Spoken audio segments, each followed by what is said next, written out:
তথাকথিত বড় দলগুলো এবং স্ট্যাবলিশ দলগুলো যারা রাষ্ট্র পরিচালনা করেছে ওনারাই বারবার এই জিনিস এমন একটা পরিস্থিতি ওনারা তৈরি করেন আপনি এই বাইনারির বাইরে থাকতে পারবেন না। এনসিপি কি জামাত জোটে কাবাবের মধ্যে হাড্ডি?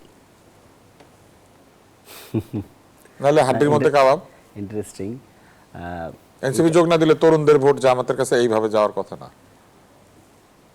না, ভোট কি হবে সেটা তো এখনই বলা মুশকিল, কিন্তু বাংলাদেশের রাজনীতিতে যেটা হয় নির্বাচনের সময় একটা ধরেন বাইনারি সিচুয়েশন ক্রিয়েট হয়। আপনার আমি একটা স্টেটমেন্ট রেফারেন্স দিয়ে এটা বলতে পারি। মির্জা ফখরুল ইসলাম আলমগীর সাহেব, বিএনপির মহাসচিব, বাংলাদেশের যারা জীবিত পলিটিশিয়ান সিনিয়রদের মধ্যে উনি প্রায় অনুকরণীয় ব্যক্তিত্ব। আমি নিজেও ওনাকে খুব পছন্দ করি, অনুকরণ করার চেষ্টা করি, এবং আমি ওনাকে বহুবার বহু জায়গায় বলেছি যে ফ্যাসিবাদ বিরোধী আন্দোলনের উনি ছিলেন হচ্ছে আমাদের রাজপথের সিপাহ সালার। কিন্তু উনি গতকালকে একটা স্টেটমেন্টে বলেছেন যে বাংলাদেশের নির্বাচনটা হচ্ছে গণতন্ত্র বনাম উগ্রবাদের লড়াই। এটাকে উনি ফ্রেম করেছেন।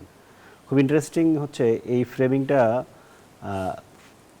আমার কানে অনেকটা এরকম বেজেছে। 2024 সালের 7ই জানুয়ারি নির্বাচনের আগে ইন্ডিয়ান কয়েকটা মিডিয়াতে এরকম নিউজ এসেছিল যে আওয়ামী লীগ যেভাবে নির্বাচন করতে চায় ওটা হচ্ছে গণতন্ত্র, আর যেভাবে বিরোধীরা নির্বাচন করতে চায় ওটা আসলে উগ্রবাদের উত্থান।